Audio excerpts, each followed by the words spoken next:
What is up, guys? Happy Monday. I hope you all are doing well. Welcome to Thanksgiving week. We're going to have a weird schedule, a lot of football games sprinkled throughout the next few days. I started the live stream a little bit early. I hope that's okay.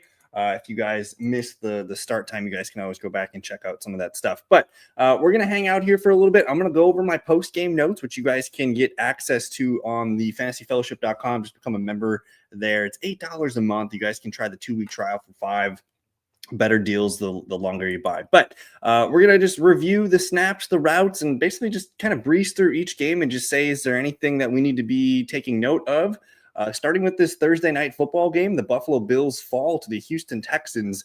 Josh Allen, man, he looked not good, and he was getting sacked. He was under pressure pretty much all game long. James Cook looked fantastic. Like, he was really the only one that showed up. I think Khalil Shakir got there at the end with all his targets and his long catch and runs. But rough game for Josh Allen, sacked 8 times, I believe it was. We didn't really learn anything here. Keon Coleman continues to be inactive for this team, so I'm not quite sure what's going on. They didn't really delve into why he was inactive one more game. So we saw Gabe Davis kind of step in as the number 2 receiver, 36 snaps, 28 total routes. Josh Palmer is healthy again. Elijah Moore, Terrell Shavers, just kind of a bunch of junk here. Besides Khalil Shakir, they don't have viable weapons, which is going to be a concern, especially with Dalton Kincaid out here. Dawson Knox is fine as a traditional inline blocking tight end, but he's not really a weapon in the receiving game. So I think the lack of weapons really hurt Buffalo. Being able to get the ball off quickly hurt Buffalo in this one. So we didn't really learn too much here, but you bring the heat on Josh Allen, and you can beat Buffalo. This is a tough game, though. This one was in Houston. Houston's kind of fighting for their lives. So I don't know if we learned too much for this one in fantasy. You're going to keep starting Josh Allen, James Cook, and Khalil Shakir. We're going to watch and see if Dalton Kincaid is back. We'll get some practice reports in a couple days, but rough one for Buffalo, and hopefully you were able to survive. If you had Josh Allen, hopefully you were able to survive this low game of his season. Houston Texans, what did we learn? It continues to be the Woody Marks show. He ends up playing 41 snaps out of 59. So that's, what, 2/3 of the snaps here. He runs 15 of the 31 routes. They did kind of split some of the guys in here, and they were rotating a lot of other backs here on some plays. But the thing that take note of, again, 16 carries to Nick Chubb's 6. Like, Woody Marks is the clear running back 1 here. And I know he's only gotten, some floor games last few weeks, but touchdowns are going to come for Woody Marks. I would like to see more receptions too. Maybe with the transition back to CJ Stroud, we see some more throws to the running back position. But Woody Marks, 8-point floor. I think you take that and you're going to keep starting that as your running back too. Now, Davis Mills, he continues to win games for the Houston Texans and keep their season alive. I think we're going to get CJ Stroud. I thought I saw a note today that he's cleared concussion protocols and he's going to start again in week number 13 here. So Davis Mills, thank you. Tip of the hat for you. In Superflex leagues, you were great while it lasted. And who knows, maybe he got some money coming his way in the offseason if he's, I don't know if he's up for contract, but he's a very capable backup, and he's one of those guys that should get another contract somewhere. Now, what did we learn the most from the Texans? It's Jaden Higgins. Dynasty guys, you're happy with what we're finally seeing here. It took them all season, but then the last, week 10 and 11, we saw Jaden Higgins finally hop Hutchinson and Christian Kirk, and he was running the majority of snaps and the routes. And now that's coming into fruition with fantasy points. He's catching touchdowns. He's leading the team in targets, 4 catches on the day, 13.8 fantasy points. Very encouraging Jaden Higgins numbers here. Now he's been doing it with Davis Mills, so we don't know if CJ Stroud's going to be jiving with him, but I think it's very clear, like, Higgins, this is what we're looking for. We're looking for a wingman to Nico Collins, and Higgins has emerged, and he's starting to be a consistent option here. So he's a redraft target on your waiver wires this week. We've been kind of talking about him the last couple of weeks, so hopefully you already grabbed him. But this looks really promising. And it was a floor game for Nico. Only 3 targets, 3 catches. He had some big plays, but a bit of a bummer there. We wanted more. But there just wasn't a lot of juice. This was a heavy defensive game. Dalton Schultz. And the one thing I learned a couple weeks ago is we just don't start tight ends against the Bills. Dalton Schultz only had 1 catch for 8 yards in this one.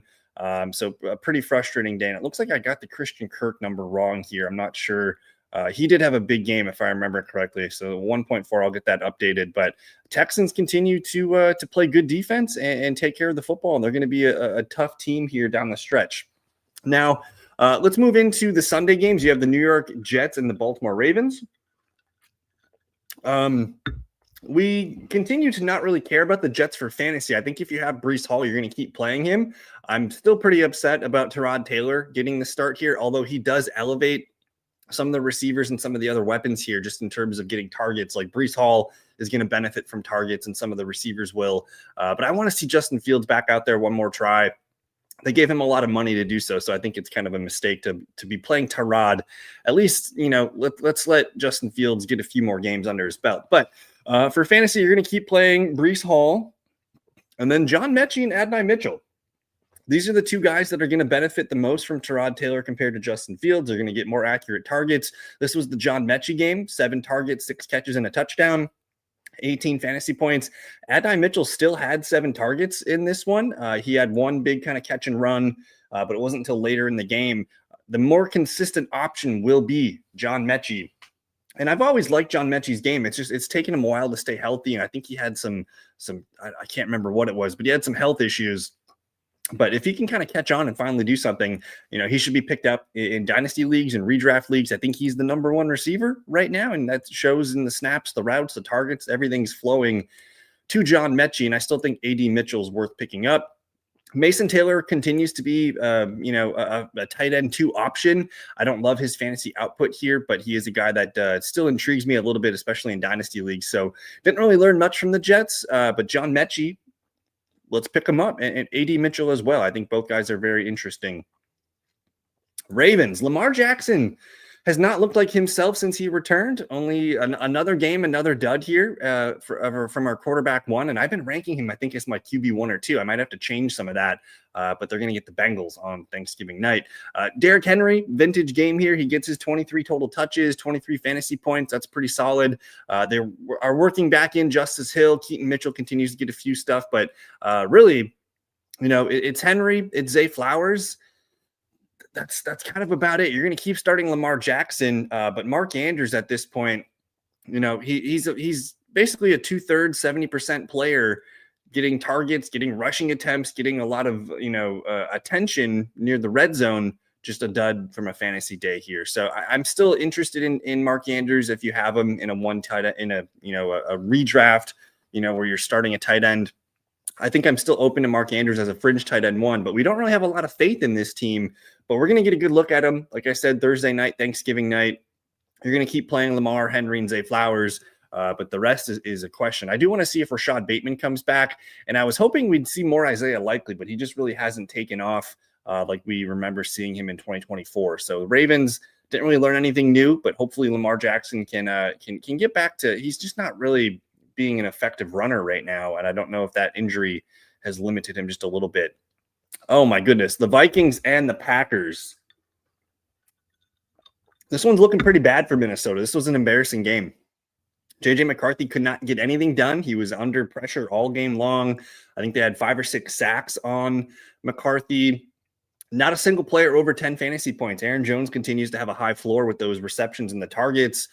Him and Jordan Mason kind of split the carries down the middle, 9-8. Jordan Mason continues to look good on some of his runs. No receiving workload for him. But man, I don't have a lot of faith in this Vikings offense the rest of the way. And then I did see that JJ McCarthy's in the concussion protocol for this week. So we don't even know if he's going to play. And they're going to be playing Seattle. So I think if you're starting Vikings this weekend, like you can play Justin Jefferson, who continues to have an 8 to 10 point floor, but man, we don't have our stud ace Justin Jefferson that we drafted early in the season. So I'm pretty concerned here. I don't want to play Jordan Addison, and we've been benching TJ Hawkinson for a few weeks now. You can maybe play Aaron Jones. I don't even know who the Vikings backup QB2 is. Maybe Carson Wentz is back, but it's looking pretty glum for the Vikings right now. I don't really know what to do with these guys. So play Justin Jefferson, but the rest I think we're going to kind of avoid.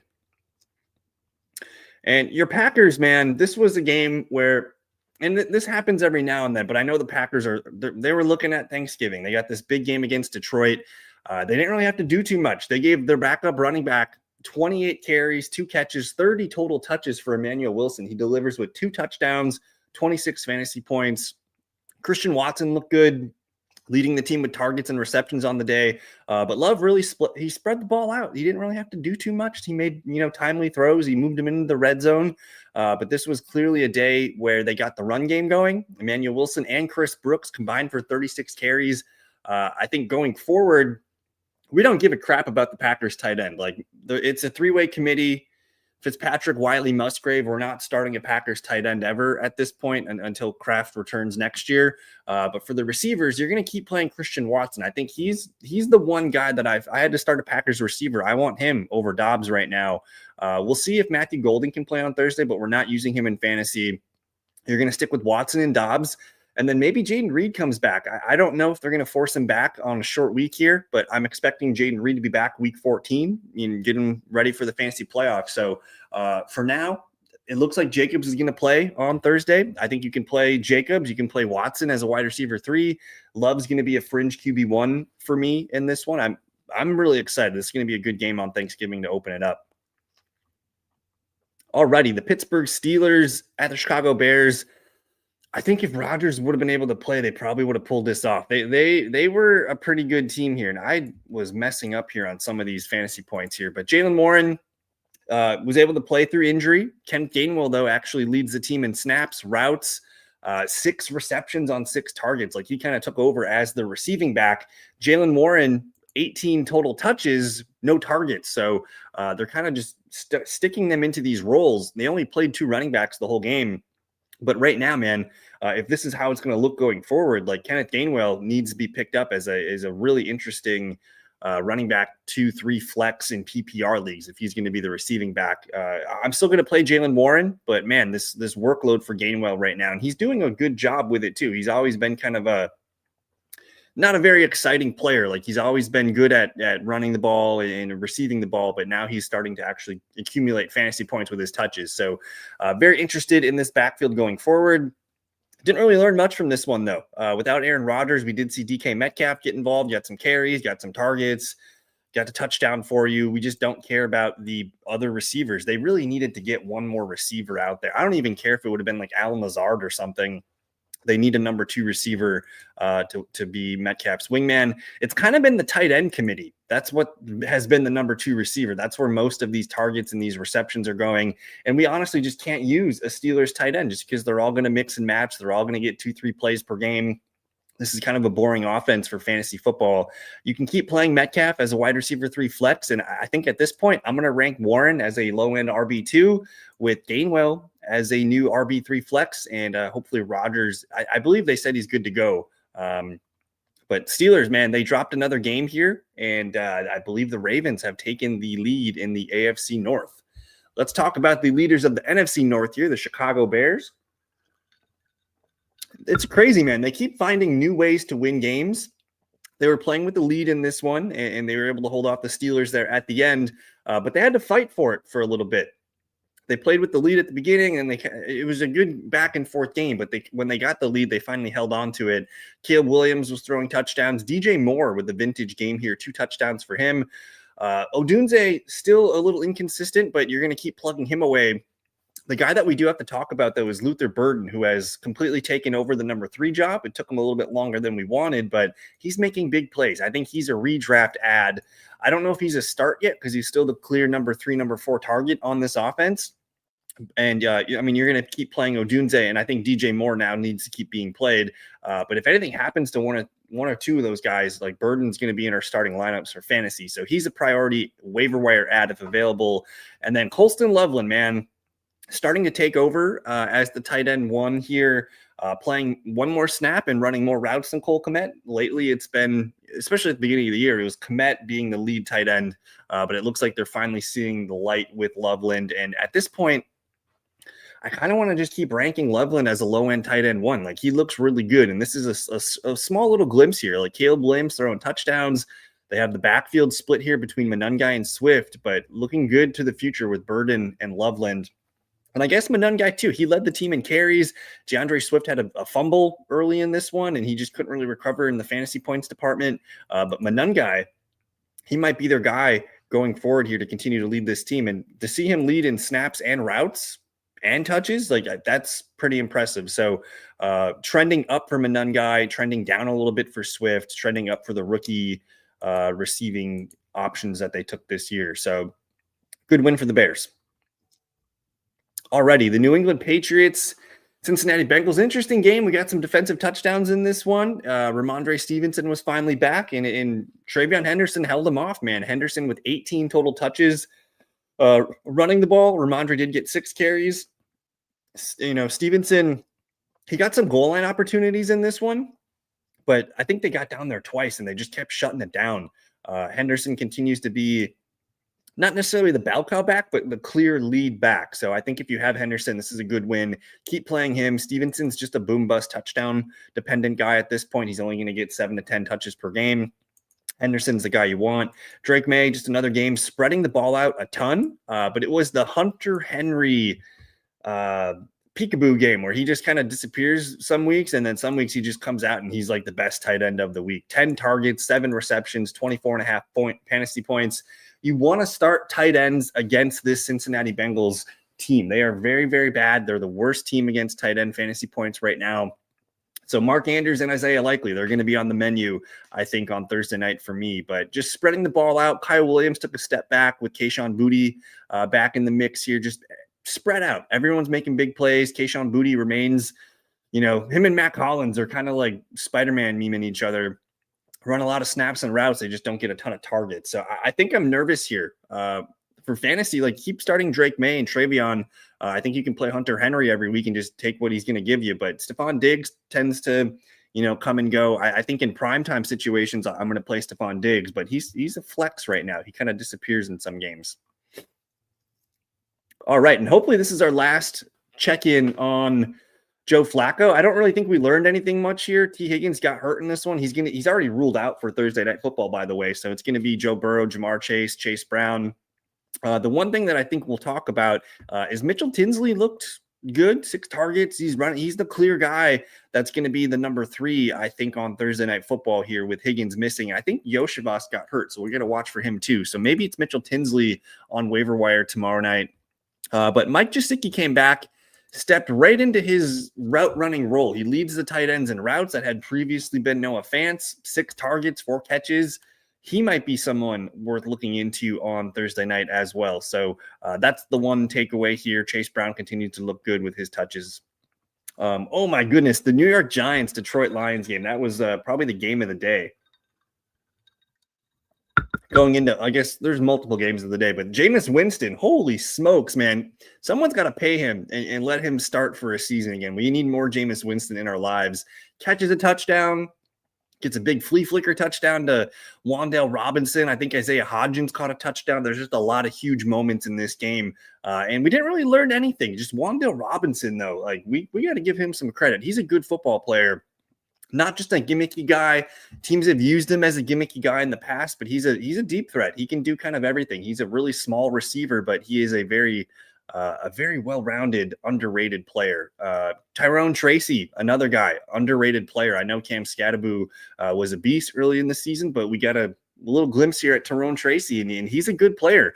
34 rushing attempts between these two backs. So Tracy is going to be a running back too for me going forward. And Singletary, they still like him in goal line and short yardage stuff. He's just kind of like an innings eater. He's just gonna take hits. He's going to get short yardage stuff. He's going to be a goal line back. He's a low end RB2 flex play, kind of like in your Ramondre Stevenson bucket of backs.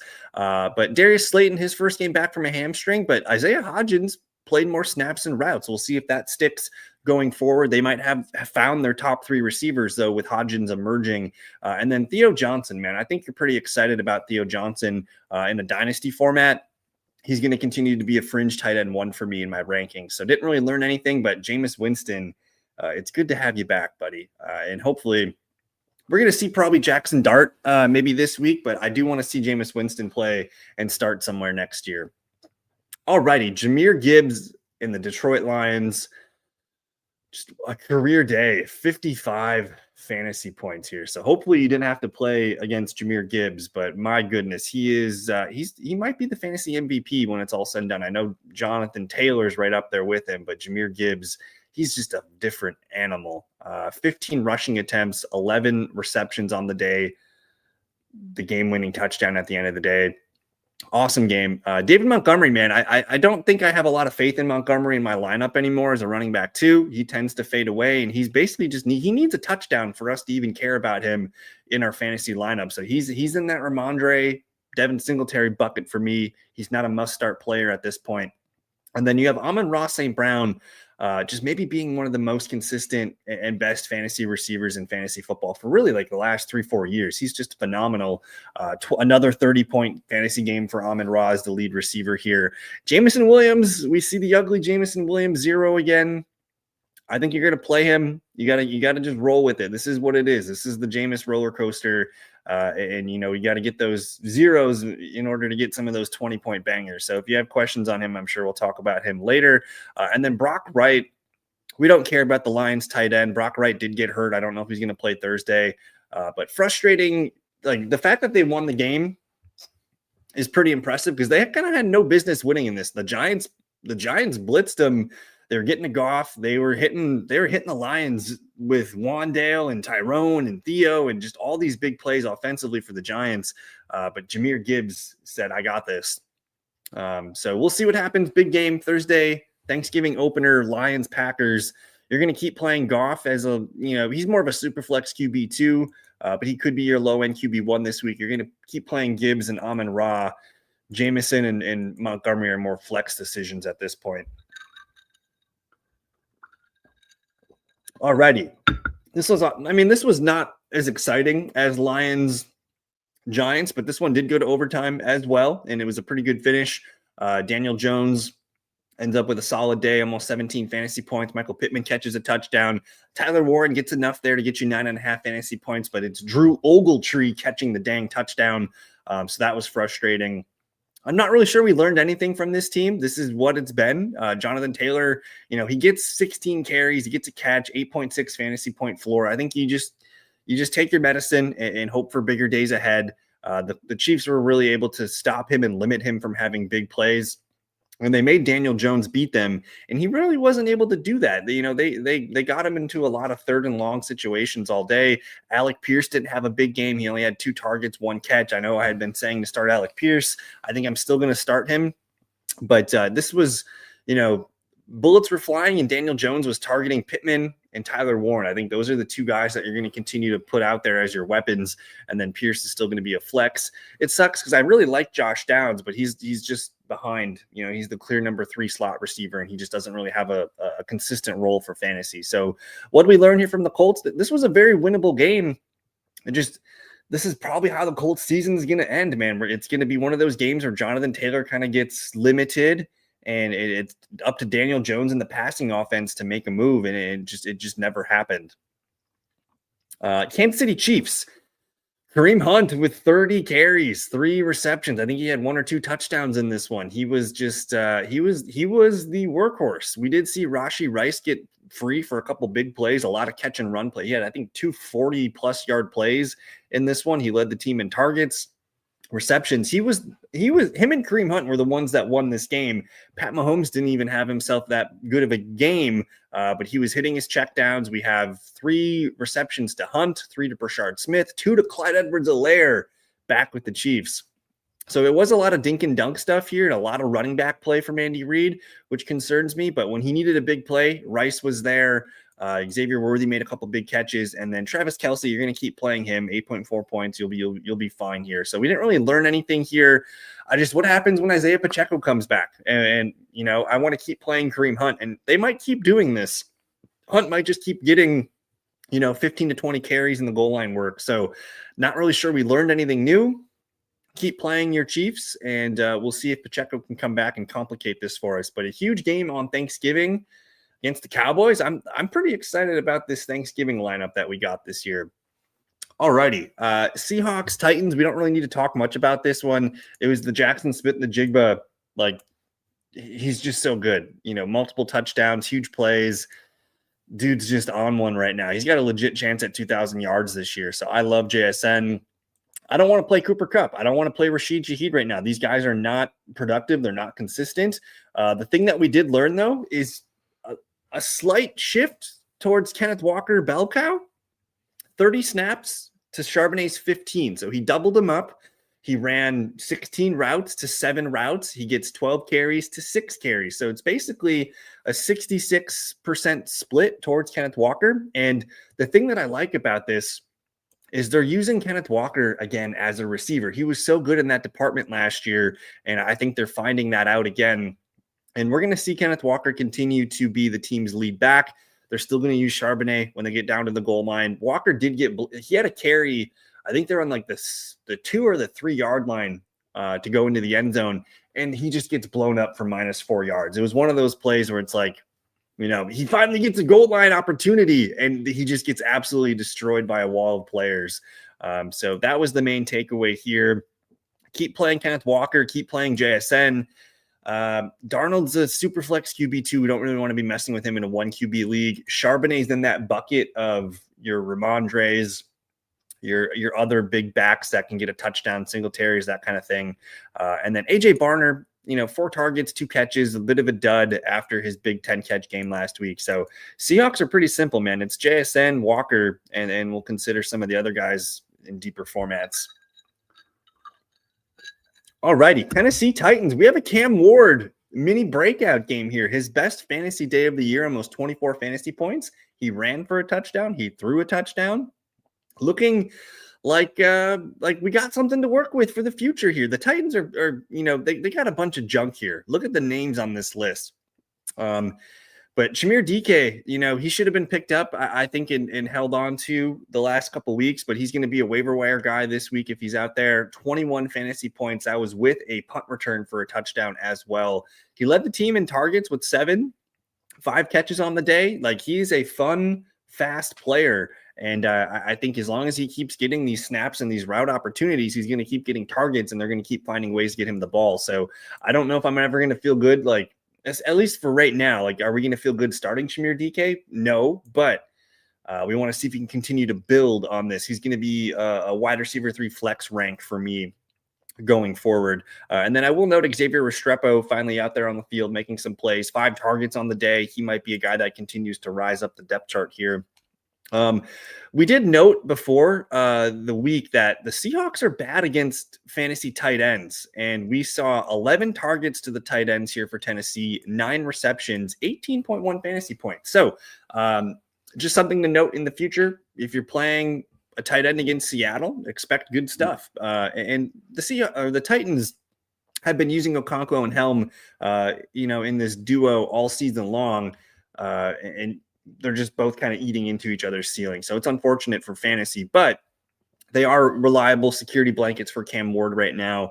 And I don't know, there's signs of life here for the Titans. I know they didn't win. They've won 1 game all year, but to see Cam Ward finally get loose, run the ball, make some big plays, get some touchdowns, that was nice to see.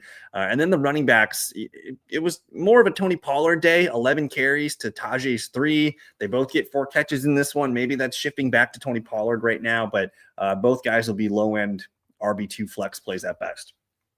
Oh, my goodness. The afternoon slate.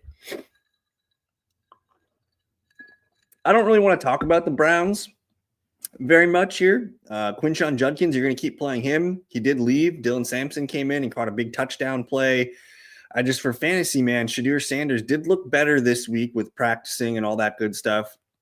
He's going to be ranked probably as a low-end QB2 for me this weekend. They already named him the starter, even with Dylan Gabriel clearing concussion protocols. So we're going to be looking at Sanders, I think, going forward. I just don't want to start anybody on this team. No Jerry Jeudy for me, no Tillman, no Bond. I'm not messing with these receivers yet.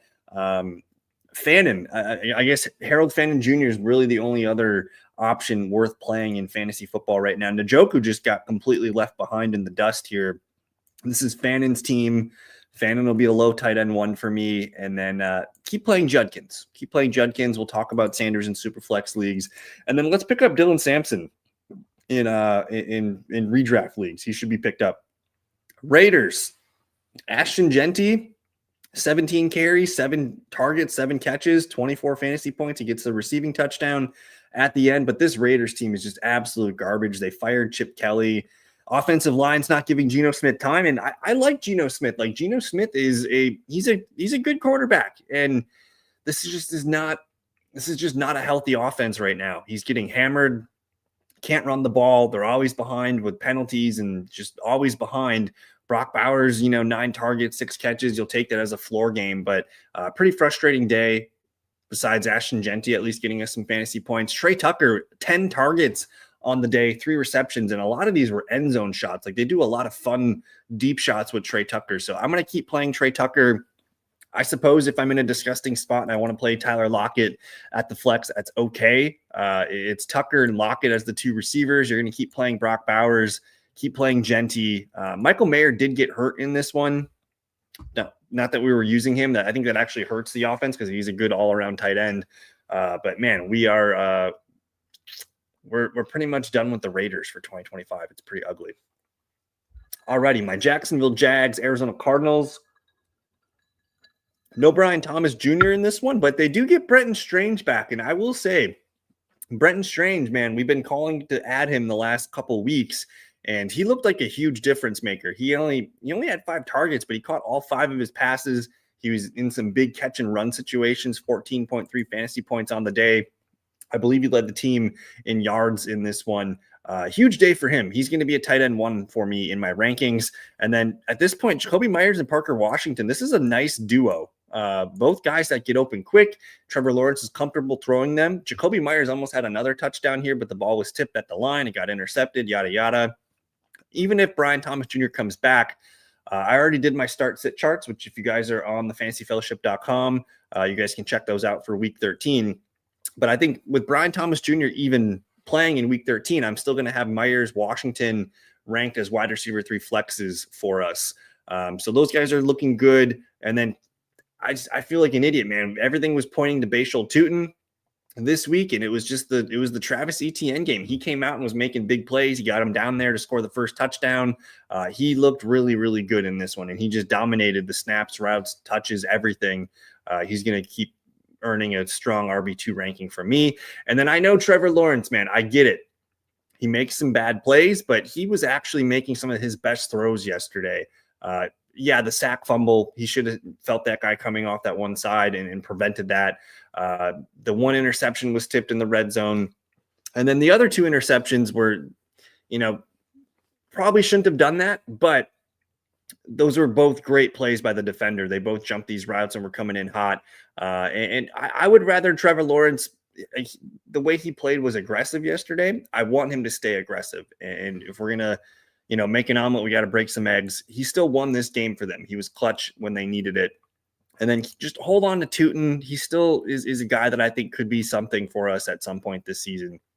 Arizona Cardinals, we didn't really learn much here. You're going to keep collecting the Magillion Trey McBride points every week. And then Michael Wilson is developing here into a really nice piece. And we don't know if Marvin Harrison's going to play in week 13. Even if Marvin Harrison Jr. plays, I want Michael Wilson in my lineup as a wide receiver 3 flex. I might even have Michael Wilson ranked higher than Marvin Harrison Jr. this week if he goes.